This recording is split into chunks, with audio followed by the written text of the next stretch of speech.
Parfait, c'est vous les deux. Oui. La chèque de 2000 dedans? Allez, il y a de l'eau au fond, c'est cher. C'est trop cher. Allez, Mahmoud. Vous avez 2000, c'est bon. Allez, Mahmoud.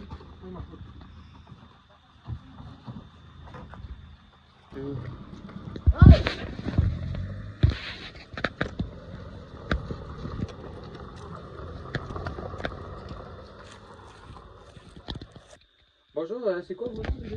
Moi, je m'appelle Mahmoud. Mermoud? Ahmoud.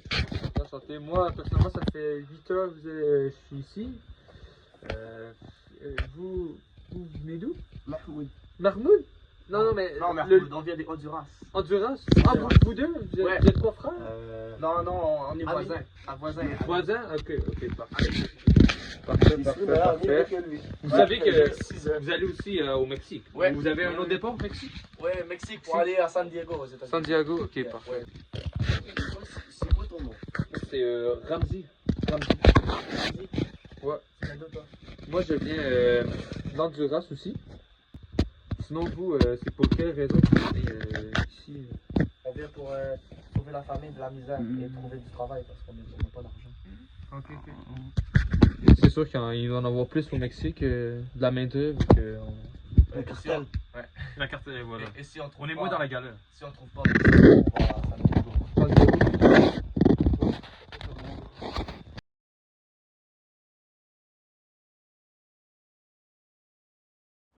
Je m'appelle Mahmoud. J'ai 28 ans et je viens de Hongrie. J'ai quitté mon pays parce que la vie y était devenue insupportable. La peur, la censure, méfiance, tout s'est installé tout petit à petit. Les gens ne parlaient plus librement, les opposants au gouvernement disparaissaient et moi, je ne voyais plus d'avenir. J'avais un petit travail, une famille, des amis, mais j'ai compris qu'en restant, je risquais de tout perdre.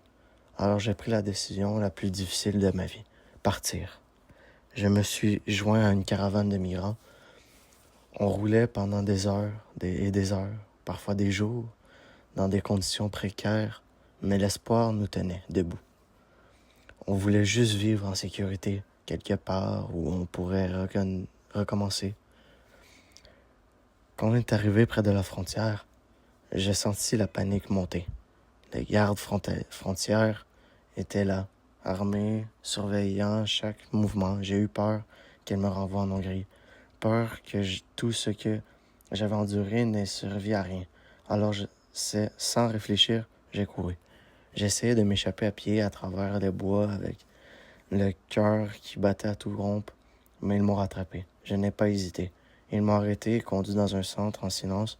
Je me suis assis, les mains tremblantes, le regard perdu. J'avais tout quitté pour fuir la peur. Et elle m'avait retrouvé. Je ne sais pas ce que l'avenir me réservait, mais je garde une chose en tête. Je n'ai pas fui par choix, j'ai fui parce que chez moi, rester était devenu impossible. J'ai maintenant 50 ans. En Hongrie, ça s'est calmé, mais j'ai quand même déménagé en Amérique, là où que j'ai continué ma vie.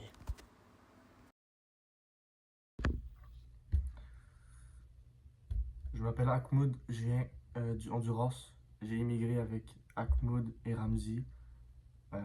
La caravane, on s'est fait arrêter, on a fui. Et je vais vous expliquer pourquoi j'ai décidé de fuir avec mes amis. Donc, j'ai décidé de fuir le Honduras avec mon voisin et mon ami de toujours, Mahmoud, en raison du manque de travail, de la criminalité.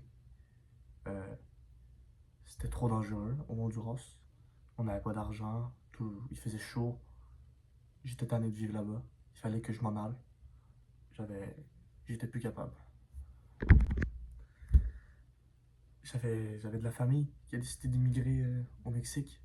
et eux, ils ont réussi à passer. Mais pas toutes. Depuis 2018, il y a vraiment beaucoup de caravanes qui partent et qui se font arrêter, qui reviennent jamais. Il y a même des gens qui en sont morts.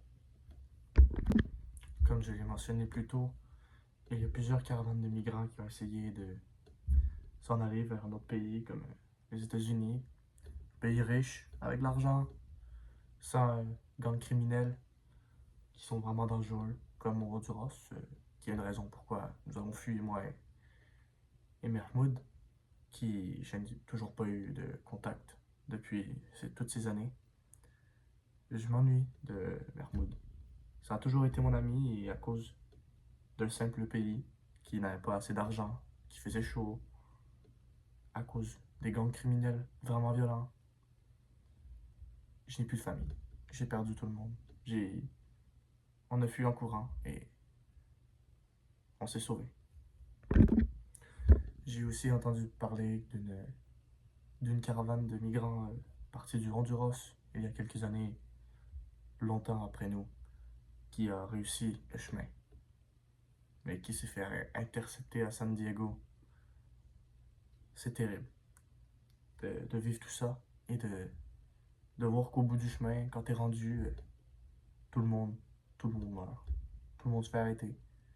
Tout le monde voit sa vie retourner à l'envers, recommencer, retourner dans leur pays.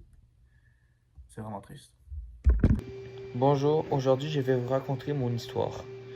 Mon nom c'est Ramzi Di Giovanni, j'ai 22 ans et je suis de nationalité italienne. J'ai vécu toute ma vie au Honduras puisque en Italie le coût était beaucoup trop cher. La pauvreté, ma famille et moi connaissons ça. On a décidé de vivre en San Pedro Sula puisque le coût était beaucoup moins cher et on pensait qu'on allait avoir un lieu sûr. Mais la vie nous a fait faire face à une réalité plutôt compliquée. La vie était très difficile là-bas. On avait beaucoup de criminalité, des coups de fusil dans les rues. Toutes les choses imaginables pouvaient arriver dans ce pays. Donc ma famille et moi avons décidé de quitter le pays, mais on ne savait pas de quelle façon y passer. Donc au début, on voulait passer par bateau, mais plus une petite chaloupe, mais le coût était environ de 2000 livres, mais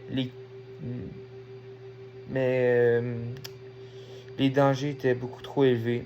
Donc on a décidé d'y aller en caravane d'immigrants. Les qualités de vie n'étaient pas nécessairement bonnes, mais on a décidé d'aller là parce que c'était un lieu plus sûr et neutre. Donc un samedi soir, on a décidé d'y aller. C'était environ une bonne 10 heures de route pour aller de Honduras au Mexique, ou même plus que 10 heures.